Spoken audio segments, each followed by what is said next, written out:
The Earth's inner core has stopped turning and gone into reverse. The cause of this is a disruption within the Earth's electric and magnetic fields. Now, there are two books that cover the consequences of this taking place: The Adam and Eve Story by Chan Thomas and Coming World Changes by Harriet Augusta Curtiss. The scientific name for this cataclysm is called liquefaction. What is on the surface will sink below, and what is below the surface will rise to the top. In the Pacific, Lemuria, the lost continent, will rise, and in the Atlantic, Atlantis, the lost continent, will arise. And out of Lemuria will come the alien disclosure, and out of Atlantis will come the Antichrist. Now, before we cover these two books, we first must cover HAARP and CERN because they both are disrupting the Earth's electric and magnetic fields.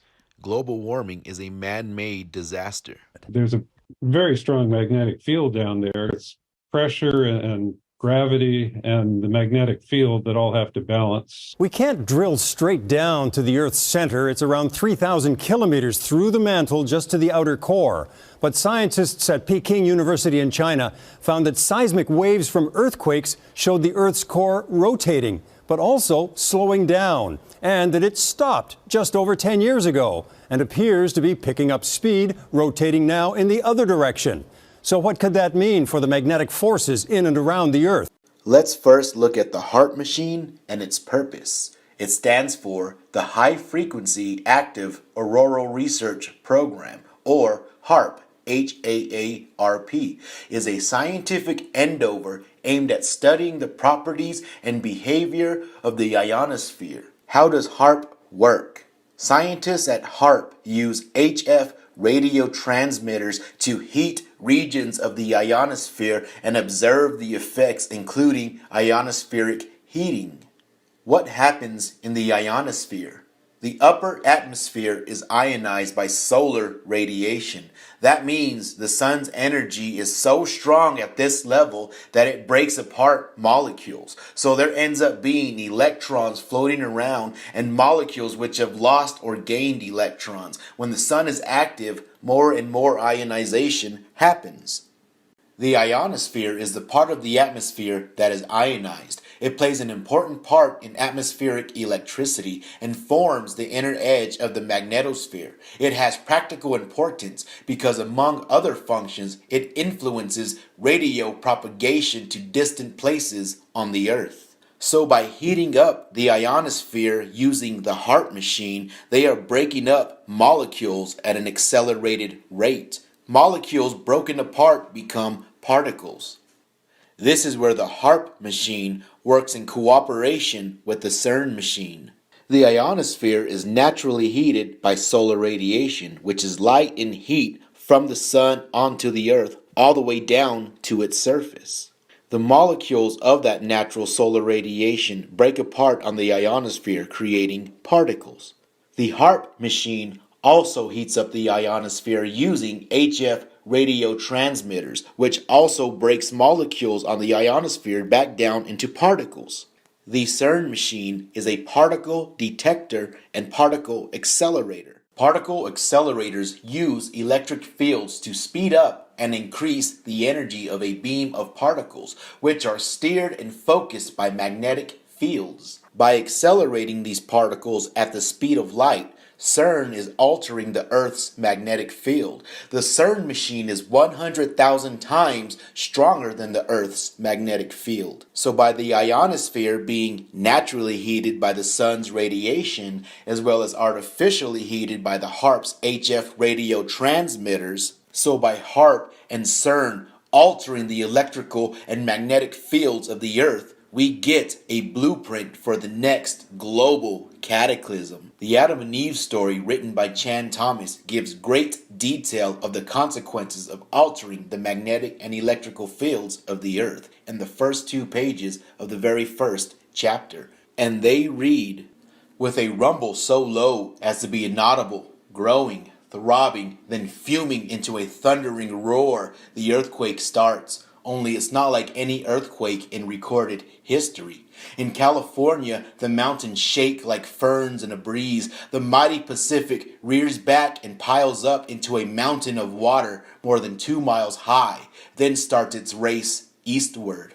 With the force of 1,000 armies, the wind attacks, ripping, shredding everything in its supersonic bombardment. The unbelievable mountain of Pacific seawater follows the wind eastward, burying Los Angeles and San Francisco as if they were nothing but grains of sand. Nothing but nothing stops the relentless, overwhelming onslaught of wind and ocean. Across the continent, the 1,000-mile-per-hour wind wreaks its unholy vengeance everywhere, mercilessly, unceasingly. Every living thing is ripped into shreds while being blown across the countryside, and the earthquake leaves no place untouched. In many places, the Earth's molten sublayer breaks through and spreads a sea of white, hot liquid fire to add to the Holocaust. Within 3 hours, the fantastic wall of water moves across the continent, burying the wind-ravaged land under 2 miles of seething water, coast to coast. In a fraction of a day, all vestiges of civilization are gone, and the great cities, Los Angeles, San Francisco, Chicago, Dallas, New York, are nothing but legends. Barely a stone is left where millions walked just a few hours before. A few lucky ones who managed to find shelter from the screaming wind on the lee side of Pikes Peak watched the sea of molten fire break through the quaking valleys below. The raging waters follow, piling higher and higher, steaming over the molten earth fire and rising almost to their feet. Beginning with chapter 4. In his remarkable book, Beasts, Men, and Gods, published in 1922, Dr. Ferdinand Orzendowski, formerly professor of chemistry and economical geography in the Polytechnic Institute of Petrograd, and later professor of chemistry at the Polish University at Warsaw, reports a prophecy given as far back as 1890 to the Hutuktu, abbot of the Narabanchi Monastery in Mongolia, by the great unknown, who throughout Asia is called the King of the World. This prophecy described the conditions that were coming to humanity during the following 50 years, much of which was literally fulfilled during World War I, as follows. More and more people will forget their souls and care about their bodies. The greatest sin and corruption will reign on earth. The crowns of kings great and small will fall. 1, 2, 3, 4, 5, 6, 7, 8. There will be a terrible battle among all peoples, the world wars. The seas will become red. The earth and the bottom of the sea will be strewn with bones. Kingdoms will be scattered. Whole peoples will die. Hunger, disease, crimes unknown to law, never before seen in the world. The ancient roads will be covered with crowds, wandering from one place to the other. All the earth will be emptied. God will turn away from it, and over it there will be only night and death. Then I shall send a people, now unknown, which shall tear out the weeds of madness and vice with a strong hand, and I will lead those still remain faithful to the spirit of man in the fight against evil. They will found a new life on the earth, purified by the death of nations. We gave out a prophecy given to the order of Christian mystics by the same mysterious King of the world, which reads as follows. I see a great and devastating flame sweeping the world from east to west. A flame of fire, a flame of sword and famine and murder and bitterness and death. I see the people of the earth, each one with its hand lifted against its brother, each country seeking for its own, men dying and cursing God with every dying breath, and sowing the seed of new and more frightful flames. I see descending from on a high the mighty angel with the flaming sword, for only fire can purify hate. I see this flame of purification sweeping the earth from east to west, from the rising of the sun to the going down of the sun. 5 countries are left. The rest sink beneath the seas. 5 countries, 5 lands like fingers on a man's hand. 4 shall be great and 1 small, but out of the smallest there grows the greatest light. Then comes redemption. Then comes that which alone can make this world to be reborn, once more human, like a babe laid in a manger, cradled in its mother's arms. I see a great mountain lifted up in the midst of the countries which are left, and from its top there radiates the light of the spiritual sun, and I see the remnants of mankind bathed in its radiance. Think not that any country in this broad world can escape. The flame sweeps onward and over.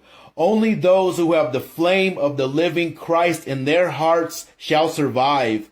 I speak, for this is my world. Into my hands it has been given. I stretch out my hand, and each finger represents a point of force, a place where the great living power of the sun has breathed into it the life fire which is immortal. Where are my children? They are dying. They are being murdered and starved. They are being scattered like sheep on the cold, bare mountaintops, homeless and friendless. For a time, I bow to the inevitable. I wait. I wait that a greater than I may read you the riddle of this dark star.